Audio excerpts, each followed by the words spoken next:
In this video, we are talking about what a credit score is. And what this video answers is exactly how a credit score works, so that you can stop stressing over loan approvals and finally unlock the financial freedom you deserve.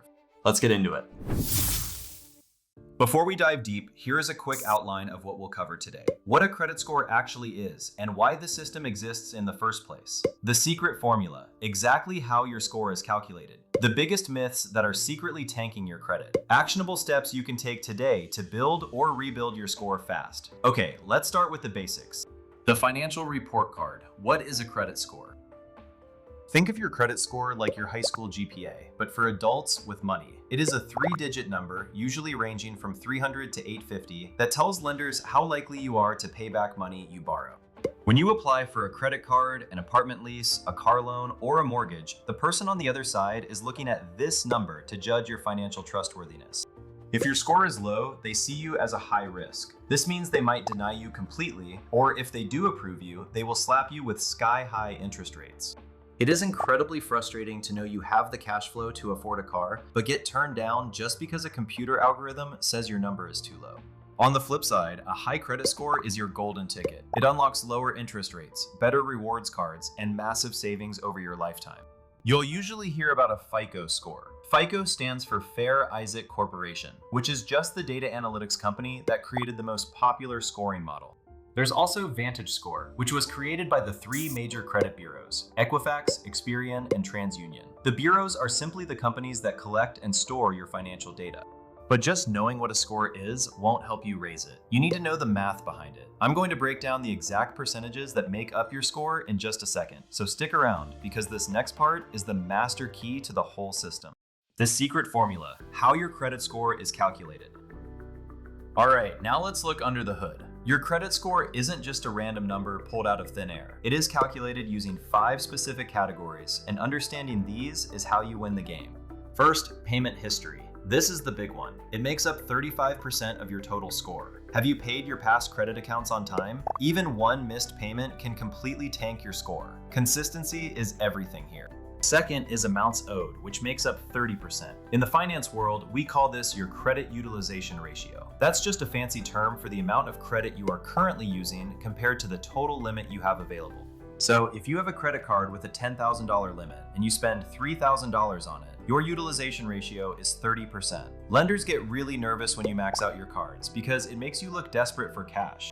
Next, we'll look at length of credit history, which is 15%. This looks at how long your accounts have been open. The longer, the better. It shows you have a proven track record.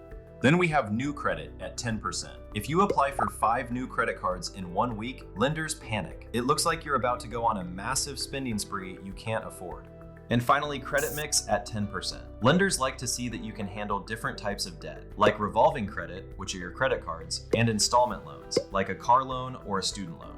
By the way, if you're getting value out of this video, hit like, subscribe, and tap the notification bell to get more valuable content like this. Now, a lot of people think they are doing everything right based on these categories, but they're actually falling into some dangerous traps. Next, we'll uncover the biggest lies you've been told about credit that might be hurting you. Busting the BS credit score myths that hurt you. There is so much terrible advice out there about credit. Let's look at all the angles and clear up the confusion, because these myths prey on our financial fears. Myth number 1, checking your own credit score hurts it. This is entirely false. When you check your own score, it's called a soft inquiry or a soft pull. This has 0 impact on your score. The only time it hurts is when a lender checks your credit because you applied for a loan. That is called a hard inquiry, and it can temporarily drop your score by a few points. Myth number 2, you need to carry a balance on your credit card to build credit. Please listen to me. No, you do not. This is a massive lie that only serves to make the credit card companies extremely rich. Paying your statement balance in full every single month is the absolute best thing you can do for your score. Carrying a balance just means you are voluntarily paying 25% interest for absolutely no reason. Don't do it. Myth number 3, closing old accounts improves your score. Actually, it's usually the opposite. Remember that length of credit history factor we just talked about? If you close your oldest credit card, your average account age eventually drops, which lowers your score. Plus, closing a card lowers your total available credit, which spikes your credit utilization ratio. Now, to be fair and look at the other angle, if that old card has a massive $500 annual fee that you can't afford, yeah, it might make sense to close it. But generally, if it's a free card, just put it in a drawer and leave it open. Knowing what to avoid is half the battle, but how do we actively force that number to go up? Coming up right now, I'm going to give you the exact playbook to fix and build your score. The action plan: how to fix and build your score. Okay, now let's get you some results. If your score is low, or if you are basically a ghost to the credit bureaus and have no score at all, here is what you do.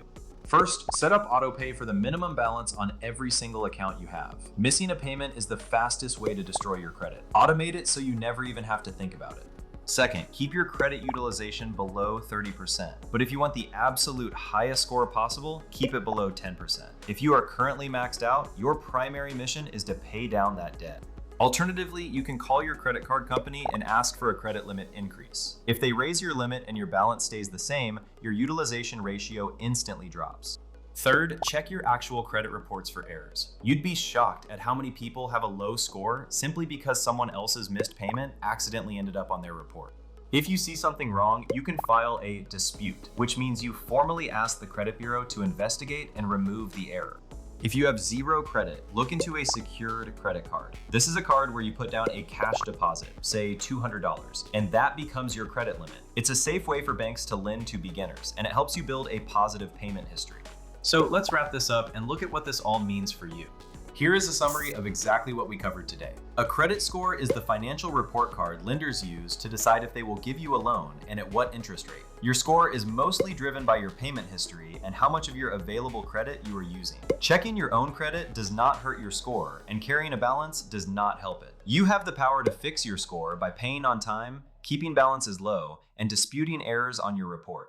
Ultimately, mastering your credit score means you are mastering your financial future. It means never having to feel that knot in your stomach when you sit down at a dealership or apply for an apartment. You control the numbers, they don't control you. Quick disclaimer, I am not a financial advisor, and this video is for educational purposes only. Always consult a professional for your specific financial situation. If you want to keep learning, check out this video next. Thanks for watching, and I'll see you in the next video.